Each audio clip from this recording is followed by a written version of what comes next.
Baiklah, Assalamualaikum warahmatullahi wabarakatuh. Perkenalkan, nama saya Siti Fatima dari kelas 226A Manajemen dari Sekolah Tinggi Ilmu Ekonomi Makassar Maju.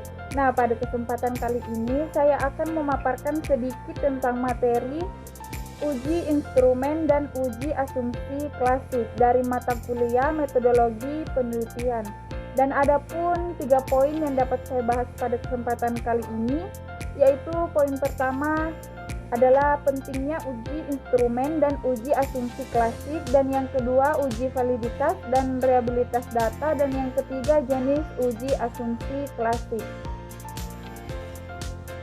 Poin pertama yaitu pentingnya uji instrumen dan uji asumsi klasik, di mana yang dimaksud dengan uji instrumen dan uji asumsi klasik memiliki peran yang sangat penting dalam penelitian. Kedua uji ini bertujuan untuk menjamin kualitas dan akurasi data yang akan digunakan dalam analisis lebih lanjut. Adapun beberapa alasan mengapa uji instrumen dan uji asumsi klasik sangat penting. Yang pertama, menjamin kualitas data, di mana sebelum melakukan analisis statistik, penting untuk memastikan bahwa data yang digunakan dapat dipercaya dan konsisten. Dan yang kedua yaitu memastikan model statistik yang tepat, di mana dalam analisis regresi terdapat asumsi-asumsi tertentu yang harus dipenuhi agar hasil analisis menjadi valid dan efisien. Dan yang ketiga yaitu menghindari kesalahan interpretasi. Jika instrumen yang digunakan dalam pengumpulan data tidak valid atau tidak reliable, atau jika model yang digunakan tidak memenuhi asumsi dasar, hasil analisis statistik dapat memberikan kesimpulan yang keliru. Oleh karena itu, uji instrumen dan uji asumsi klasik bertujuan untuk menghindari kesalahan interpretasi data yang dapat merusak integritas penelitian. Adapun poin kedua yaitu uji validitas dan reliabilitas data, di mana uji validitas dan reliabilitas data adalah dua aspek utama yang perlu diperhatikan dalam penelitian, baik kuantitatif maupun kualitatif.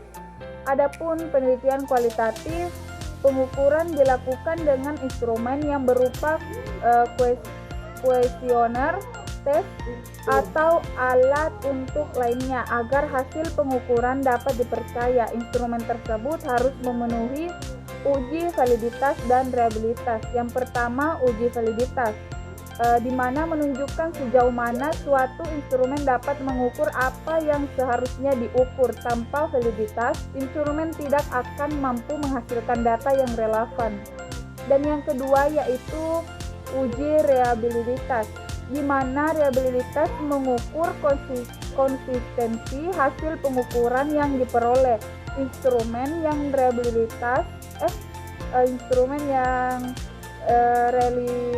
reliable akan memberikan hasil yang konsisten jika digunakan berkali-kali pada waktu yang berbeda. Adapun penelitian kualitatif, dalam pendekatan kualitatif, uji validitas dan reliabilitas lebih berfokus pada credibility dan dependability. Walaupun uji validitas dan reliabilitas dalam penelitian kualitatif tidak selalu dilakukan dengan cara yang sama seperti pada penelitian kuantitatif, prinsip dasarnya tetap sama, yaitu memastikan bahwa data yang diperoleh dapat dipercaya dan konsisten.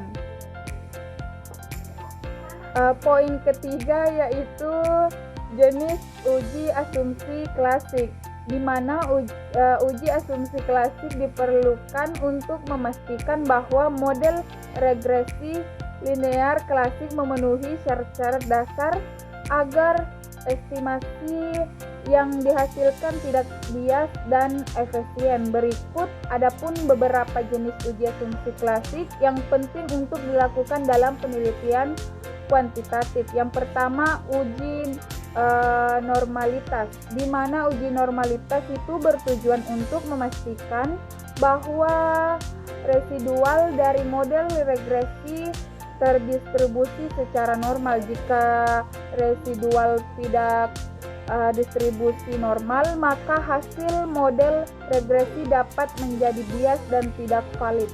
Dan yang kedua yaitu uji multikolinearitas, di mana yang dimaksud uji multikolinearitas terjadi ketika ada korelasi yang sangat tinggi antara variabel independen dalam model regresi. Hal ini dapat mengganggu estimasi koefisiensi regresi.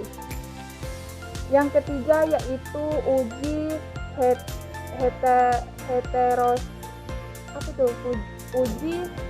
heteroskedasisitas, di mana terjadi ketika varians residual tidak konstan di seluruh rentang nilai prediktor.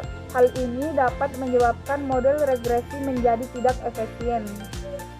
Dan yang keempat yaitu ada uji autokorelasi, di mana uji autokorelasi terjadi ketika residual dalam model regresi memiliki kolerasi satu sama lain, biasanya pada data tim series. Uji untuk menguji autokolerasi dalam penelitian. Mungkin itu yang dapat saya bahas materi pada kesempatan kali ini. Jika ada salah kata dan kurang, mohon dimaafkan. Sekian dari saya. Wabillahi taufiq wal hidayah. Assalamualaikum warahmatullahi wabarakatuh.